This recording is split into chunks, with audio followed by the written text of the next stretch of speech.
सोमवार व्रत कथा। नमस्कार भाइयों बहनों, जय माँ गायत्री। आप सभी का मेरे YouTube चैनल शुभकर्मा ही अष्टो में स्वागत है।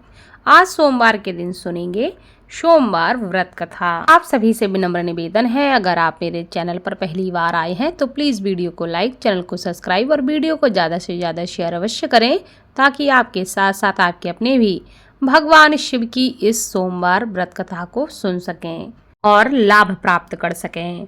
आपके साथ आपके घर परिवार पर भगवान शिव की कृपा बनी रहे। सोमवार का दिन भगवान शंकर को समर्पित है। सोमवार के दिन भक्त भोलेनाथ को प्रसन्न करने के लिए विशेष पूजा अर्चना करते हैं। कुछ लोग आज के दिन व्रत भी रखते हैं ताकि भगवान शिव की विशेष कृपा उन्हें प्राप्त हो सके। बाबा भोलेनाथ के आशीर्वाद के लिए आप भी सोमवार का व्रत करें और सोमवार की कथा को अवश्य सुनें। भगवान शिव की कथा को सुनने से या सुनाने से भगवान शिव की विशेष कृपा प्राप्त होती है। प्राचीन कथा के अनुसार एक समय की बात है कि किसी नगर में एक साहूकार रहता था। उसके घर में धन की कोई कमी नहीं थी, लेकिन उसकी कोई संतान नहीं थी। इस कारण वह बहुत दुखी रहता था। पुत्र प्राप्ति के लिए वह प्रत्येक सोमवार का व्रत रखता था और पूरी श्रद्धा के साथ भगवान शिव के मंदिर जाकर भगवान शिव और माता गौरी की पूजा किया करता था। उसकी भक्ति को देखकर एक दिन माता पार्वती प्रसन्न हो गईं और भगवान शिव से उस साहूकार की मनोकामना को पूर्ण करने का आग्रह करने लगीं। पार्वती जी की इच्छा सुनकर भगवान शिव कहने लगे कि हे पार्वती, इस संसार में हर प्राणी को उसके कर्मों का फल मिलता है और जिसके भाग्य में जो होता है उसे वही भोगना पड़ता है। लेकिन पार्वती जी ने साहूकार की भक्ति का मान रखने के लिए और उसकी मनोकामना पूर्ण करने की इच्छा जताई। माता पार्वती के आग्रह पर भगवान शिव ने साहूकार को पुत्र प्राप्ति का वरदान दे दिया, लेकिन साथ ही यह भी कहा कि उसके बालक की आयु केवल 12 वर्ष हो गई। माता पार्वती और भगवान शिव की बातचीत वह साहूकार सुन रहा था। उसे ना तो इस बात की बहुत खुशी थी और ना ही बहुत दुख। वह पहले की भांति भगवान शिव की पूजा करता रहा। कुछ समय के बाद साहूकार के घर एक पुत्र का जन्म हुआ। वह बालक 11 वर्ष का हुआ तो उसे पढ़ने के लिए उसके माता पिता ने काशी भेज दिया।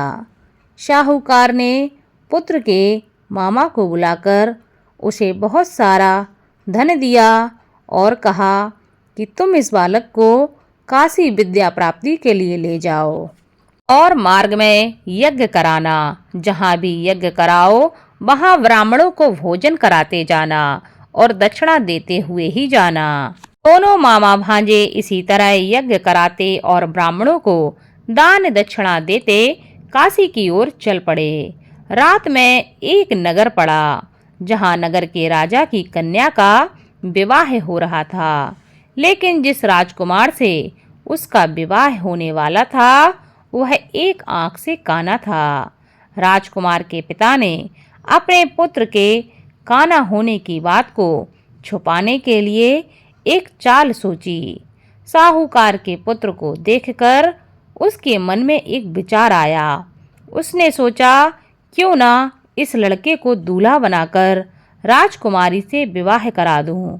विवाह के बाद इसको धन देकर मैं विदा कर दूंगा और राजकुमारी को अपने नगर ले जाऊंगा। लड़के को दूल्हे के वस्त्र पहनाकर राजकुमारी से विवाह कराने के लिए उसने उसके मामा से प्रस्ताव रखा। उसका मामा लालच में आकर तैयार हो गया और उसने अपने भांजे को लड़के की जगह दूल्हा बनाकर वस्त्र पहनाकर राजकुमारी से विवाह करा दिया। लेकिन साहूकार का पुत्र बहुत ही ईमानदार था। उसे इस बात का जब पता चला तो न्याय संगत उसने सोचा कि यह छल होगा, इसलिए उसने अवसर पाते ही राजकुमारी को चुन्नी के पल्ले पर लिखा कि तुम्हारा विवाह तो मेरे साथ हुआ है, लेकिन जिस राजकुमार के संग तुम्हें भेजा जाएगा वह एक आंख से काना है। मैं तो काशी में पढ़ने जा रहा हूँ। जब राजकुमारी ने चुनरी पर लिखी बातें पढ़ी तो उसने अपने माता पिता को यह सच्चाई बताई। राजा ने अपनी पुत्री को विदा नहीं किया, जिससे बारात वापस लौट गई। दूसरी ओर साहूकार का लड़का और उसका मामा काशी पहुँचे और वहां जाकर उन्होंने यज्ञ किया। जिस दिन लड़के की आयु 12 साल की हुई, उसी दिन यज्ञ रखा गया। लड़के ने अपने मामा से कहा कि मेरी तबीयत कुछ ठीक नहीं लग रही। मामा ने कहा कि तुम अंदर जाकर सो जाओ। भगवान शिव के वरदानुसार कुछ ही देर में उस बालक के प्राण निकल गए। मृत भांजे को देखकर उसके मामा ने विलाप करना शुरू कर दिया। संयोगवश उसी समय भगवान शिव और माता पार्वती उधर से जा रहे थे। पार्वती जी ने भगवान शिव से कहा कि हे स्वामी, मुझे इसके रोने के स्वर सहन नहीं हो रहा है। आप इस व्यक्ति के कष्ट को दूर कर दीजिए।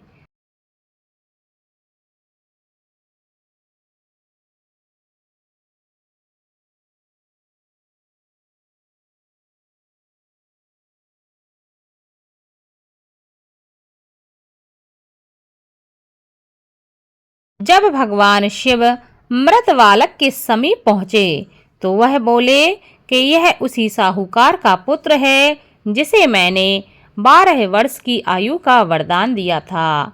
आज इसकी आयु पूरी हो चुकी है, लेकिन मातृभाव से विभोर माता पार्वती ने कहा कि हे महादेव, आप इस बालक को और आयु देने की कृपा करें, अन्यथा इसके वियोग में इसके माता पिता भी तड़प तड़प कर मर जाएंगे।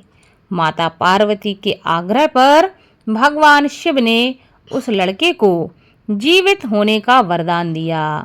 भगवान शिव की कृपा से वह लड़का जीवित हो गया। शिक्षा समाप्त करके लड़का मामा के साथ अपने नगर की ओर चल दिया। दोनों चलते हुए उसी नगर में पहुँचे जहाँ उसका विवाह उस कन्या से हुआ था। उस नगर में भी उन्होंने यज्ञ का आयोजन किया। उस लड़के के ससुर ने उसे पहचान लिया और उसे अपने महल में लेकर आ गए और उसकी बहुत खातिरदारी की और अपनी पुत्री को विदा किया। इधर साहूकार और उसकी पत्नी भूखे प्यासे रहकर बेटे की प्रतीक्षा कर रहे थे। उन्होंने प्रण ले लिया था कि यदि उन्हें अपने बेटे की मृत्यु का समाचार मिला तो वह भी अपने प्राण त्याग देंगे। परंतु अपने बेटे के जीवित होने का समाचार पाकर वह बेहद प्रसन्न हुए।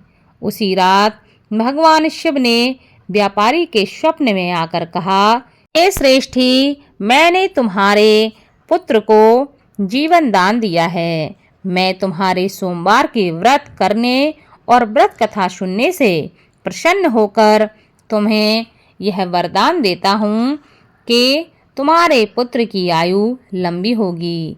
इसी प्रकार जो भी अपने पुत्र की लंबी आयु के लिए या अपनी मनोकामना के लिए इसी प्रकार जो भी सोमवार का व्रत करेगा और कथा को सुनेगा या कथा को पढ़ेगा, उसके सभी दुख दूर होंगे और उसकी समस्त मनोकामनाएं पूरी होगी।